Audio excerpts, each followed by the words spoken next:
Девятилетний Леонид Агрба уже год посещает уроки рисования в Доме творчества «Айнар». За это время он успел написать около 20 работ, одна из которых попала на выставку. По словам мальчика, картину он написал буквально за полурока. Конечно, я хотела еще туда добавить тень, ветер, как дует парус, но у меня, к сожалению, не получилось. Как называется твоя работа? Я тут не памра. А почему ты выбрал именно это место? Оно тебе нравится? Потому что я туда хожу на занятия, и это занятие самое мое любимое. Я очень редко что-то перерисовываю, но больше всего я рисую, чтобы выдумывать. Сам выдумываю и рисую. А Злата больше всего любит рисовать природу и пейзажи. А еще она часто изображает людей. Внешнее сходство не самый главный критерий художественной ценности, говорит девочка. Куда важнее раскрыть и показать сущность человека. Маму рисовала, учительницу по рисованию в школе рисовала, старую учительницу в 4 классе рисовала. Много кого рисую. Здесь нарисована моя учительница. У нас было задание нарисовать ее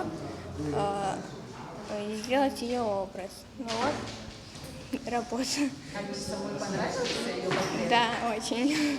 Творчество юных авторов разнообразно по тематике и жанрам. Пейзажи, натюрморты, портреты и сказочные сюжеты. Калейдоскоп ярких и трогательных картин, у каждой из которых своя история.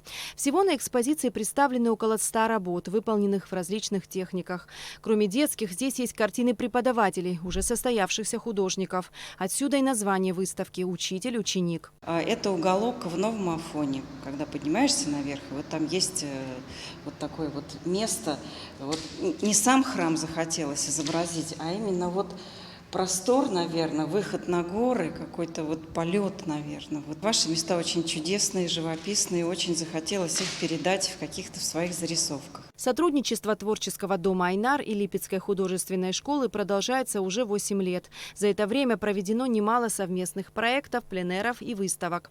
Международный творческий проект «Арт-палитра» направлен на укрепление культурных связей между Абхазией и Россией, развитие опыта преподавания художественного образования, выявление и развитие талантливых детей. Заразилась Абхазией после своего личного отдыха, а потом уже вот весной приехала сюда. Мы познакомились с Виталием Янковичем.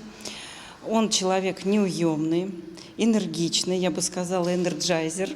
Предложил сделать вот такую совместную выставку, пока мы находились в Абхазии. То есть прям свежие работы, и мы выставляли тут в выставочном зале.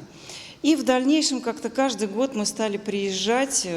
Не всегда с детьми получается приезжать. Вот сейчас мы год пропустили нашего проекта, сами понимаете.